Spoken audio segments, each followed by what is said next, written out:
संध्या के समय फिर एक बार हम प्रभु यीशु मसीह को दिल की गहराई से धन्यवाद देते हैं, क्योंकि परमेश्वर प्रभु यीशु धन्यवाद के योग है, क्योंकि परमेश्वर हर दिन हमारे जीवन में एक नया चमत्कार करता है और एक नई आशीष से हमें ब्लश करता है, और परमेश्वर प्रतिदिन हमारे साथ में रहता है। तो हम क्यों ना परमेश्वर को, प्रभु यीशु मसीह को हम अपने हृदय की गहराई से धन्यवाद देते हैं। क्योंकि मेरे प्रियो, आज हम जितने भी लोग प्रभु यीशु मसीह के पास हैं या प्रभु यीशु मसीह के साथ चल रहे हैं, तो हम में से कोई भी व्यक्ति ये ना समझे कि हम प्रभु यीशु मसीह के पास आए हैं। परंतु आज मैं आपको एक बात ये बताना चाहता हूँ कि प्रभु यीशु मसीह हमारे पास आया है, या प्रभु यीशु हमको चुना है, या प्रभु यीशु ने हमको बुलाया है ताकि हम प्रभु यीशु मसीह के साथ चल सके। अगर प्रभु ने मुझे और आपको चुना है या बुलाया है, तो मैं समझता हूँ कि हम साधारण नहीं परंतु असाधारण हैं, हम स्पेशल हैं, या किसी उद्देश्य के लिए प्रभु ने हमें चुना है, या किसी उद्देश्य के लिए प्रभु यीशु ने हमें बुलाया है।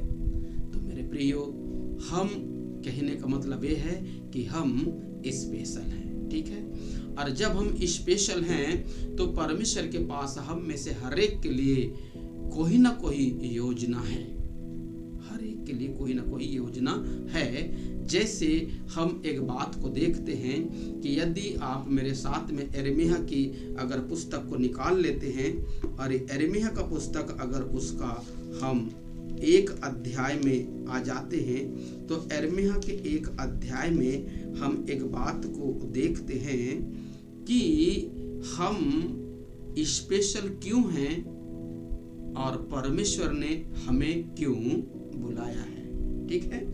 तो यहाँ पर एक बात मैं आपसे यिर्मयाह एक अध्याय और उसके 4 पद में एक बात को कहता हूँ। तब यहोवा का यह वचन मेरे पास पहुँचा, गर्भ में रचने से पहले ही मैंने तुझ पर चित्त लगाया, और उत्पन्न होने से पहले ही मैंने तेरा अभिषेक किया। मैंने तुझे जातियों का भविष्यवक्ता ठहराया। बोले यीशु मसीह की हालेलुया। परमेश्वर का वचन इस बात को बता रहा है कि गर्भ में रचने से पहले, यहाँ पर प्रभु यीशु मसीह कहता है, गर्भ में रचने से पहले मैंने तुझ पर चित्त लगाया, और उत्पन्न होने से पहले मैंने तेरा अभिषेक किया, और मैंने तुझे जातियों का भविष्यवक्ता ठहराया। हाँ मेरे प्रियो, मुझे ऐसा लगता है कई बार हम सोचते हैं कि प्रभु ने हमें उम्र के 20 साल में चुना या 30 साल में चुना, परंतु यहाँ पर परमेश्वर का वचन हमें ये नहीं बताता कि आप उम्र के 20 साल या 30 साल में मैंने तुम्हें चुना है। परंतु परमेश्वर का वचन यहाँ पर ये बताता है कि गर्भ में रचने से पहले ही उसने हम पर चित्त लगाया था। गर्भ में रचने से पहले उसने हम पर चित्त लगाया था। इसका मतलब ये है कि हम आज के 20 साल पहले हमारा चुनाव हुआ ऐसा नहीं है, परंतु गर्भ में रचने से पहले ही वो हमको देख रहा था। कौन? परमेश्वर, ठीक है, देख रहा था। और वचन आगे कहता है कि उत्पन्न होने से पहले मैं तेरा अभिषेक किया। हाँ मेरे प्रियो, उत्पन्न होने से पहले मैं तेरा अभिषेक किया, मतलब यहाँ कह रहा है कि परमेश्वर का वचन यहाँ कह रहा है कि रचने से पहले उसने चित्त लगाया, और उत्पन्न होने से पहले ही उसने अभिषेक कर दिया, अभिषेक कर दिया, ठीक है।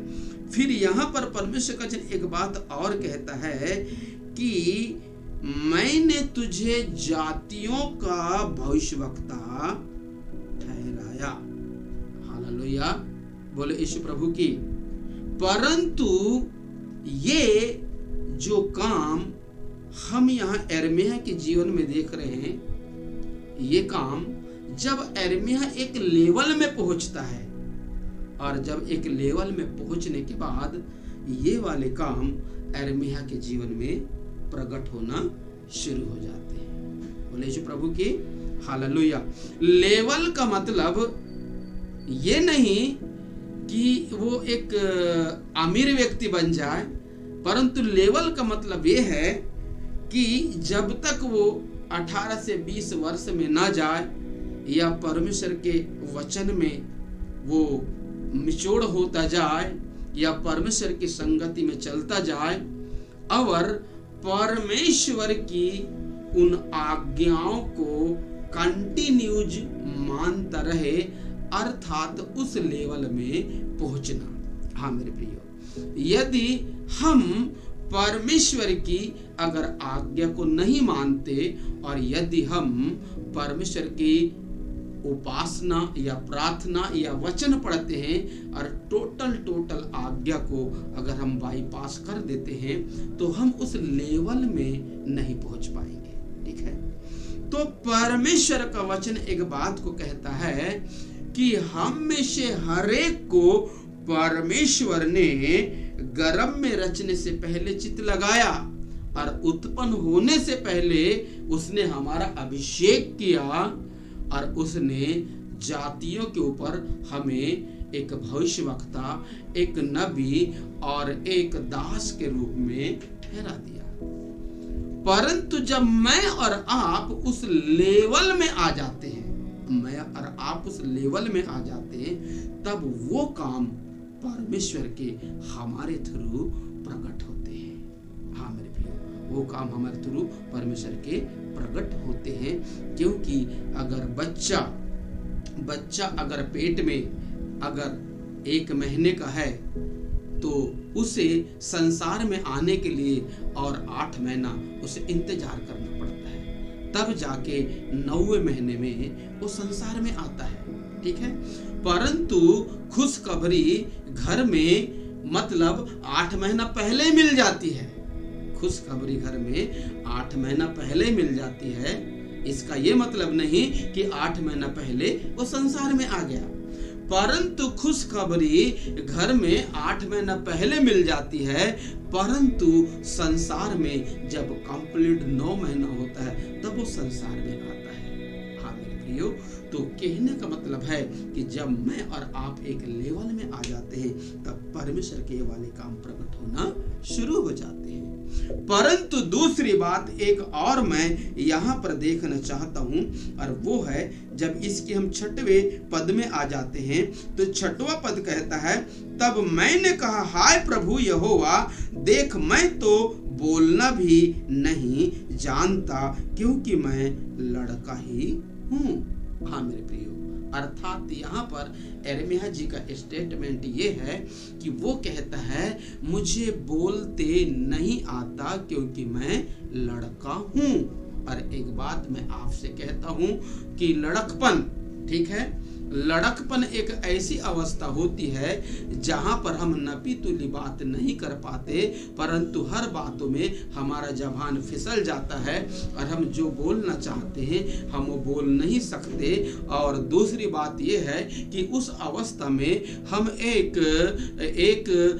उस अवस्था में हम किसी को एक अच्छा सलाह भी नहीं दे पाते क्योंकि उस अवस्था में हम लड़का ही होते हैं। हाँ मेरे प्रियो, इसलिए यहाँ पर यिर्मयाह ने परमेश्वर से इस बात को जाहिर करता है कि प्रभु मुझे बोलते भी नहीं आता क्योंकि मैं तो अभी लड़का ही हूँ। हाँ मेरे प्रियो, मैं तो अभी लड़का ही हूँ।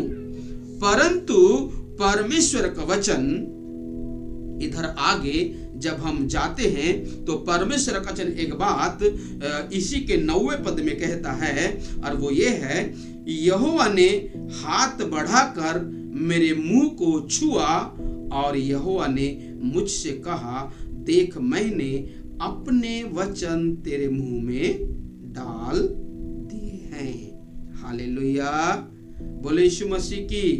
अब यहाँ पर परमेश्वर यिर्मयाह से कह रहा है कि मैंने अपने वचन तेरे मुंह में डाल दिए हैं। क्यों?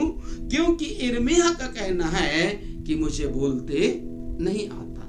ठीक है, तो इसका मतलब ये है कि यिर्मयाह को परमेश्वर ये कहना चाहता है कि मुझे पता है तुझे बोलते नहीं आता, परंतु अब मैंने अपने वचन को जब तेरे मुंह में डाल दिया है तो अब तू नहीं परंतु मैं तेरे मुंह से होकर बोलूंगा।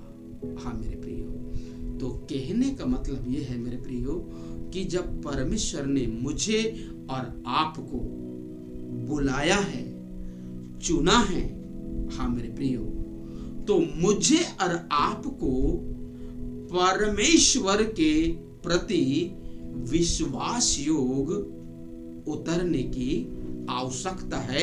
यदि वो हम पर विश्वास कर रहा है तो, और जब हम उसके प्रति विश्वास योग पाए जाते हैं तो अवस्था फिर लड़कपन का क्यों ना हो या जवानी का क्यों ना हो या बुढ़ापे का क्यों ना हो, उस समय फिर हम नहीं परंतु वो हमारे अंदर से बोलता है। इसलिए मेरे प्रियो, आज मुझे और आपको आवश्यकता या जरूरत ये है कि यदि उसने मुझ पर और आप पर अगर विश्वास किया है तो मैं समझता हूं उस विश्वास में मुझे और आपको खरे उतरने की आवश्यकता है। हाँ मेरे प्रियो, आप निराश ना हो, ठीक है, परंतु आप कोशिश ये करें कि आप उसके विश्वास के ऊपर खरे उतरे। और जिस दिन आप उसके विश्वास के ऊपर जब आप खरे उतर जाते मेरे प्रियो, तो एक समय आएगा कि आपके अंदर से परमेश्वर बात करना शुरू कर देगा। और जब परमेश्वर आपके अंदर से जब बात करना शुरू कर देगा तब आपको कोई नहीं कहेगा कि ये लड़का है, आपको कोई नहीं कहेगा ये बहुत बूढ़ा हो गया है, या आपको कोई नहीं कहेगा ये जवान है, परंतु जब आपके अंदर से परमेश्वर बात करना शुरू कर देगा तब सुनने वाले एक ही बात कहेंगे कि इस दास के अंदर से या इस भाई के अंदर से या इस बहन के अंदर से प्रभु हमसे बात कर रहा है। हालेलुया, बोले यीशु मसीह की। तो हाँ मेरे प्रियो, मुझे और आपको परमेश्वर के साथ विश्वास योग होने की आवश्यकता है।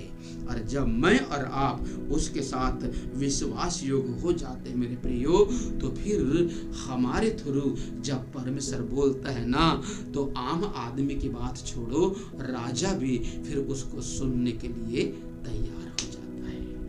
हाँ मेरे प्रियो, तो कहने का मतलब ये है कि मैं और आप परमेश्वर के लिए स्पेशल हैं, इसलिए उसने मुझे और आपको चुना है।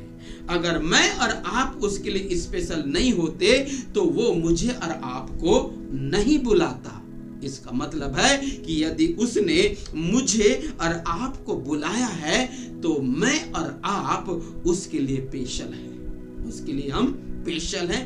बस उस विश्वास जो उसने हम पर जताया, उस विश्वास के प्रति अगर मैं और आप अगर ईमानदार हो जाते हैं तो एक दिन समय आएगा मुझे और आपको बोलने की आवश्यकता नहीं, परंतु मेरे और आपके अंदर से जब यीशु बोलना शुरू कर देगा ना, तो उस दिन दुनिया सुनने के लिए तैयार हो जाएगी मेरे प्रियो। तो इसलिए मुझे और आपको कि यीशु मेरे साथ बोले, इससे पहले मुझे और आपको उसके साथ विश्वास योग होने की आवश्यकता है।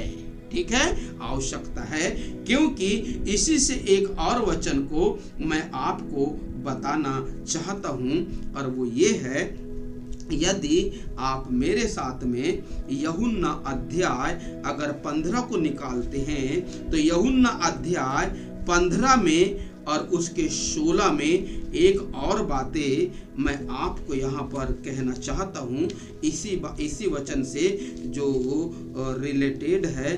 15 का 16 में एक बात कहता है परमेश्वर ने कि परमेश्वर 15 के 16 में कहता है कि तुमने मुझे नहीं चुना परंतु मैंने तुम्हें चुना है।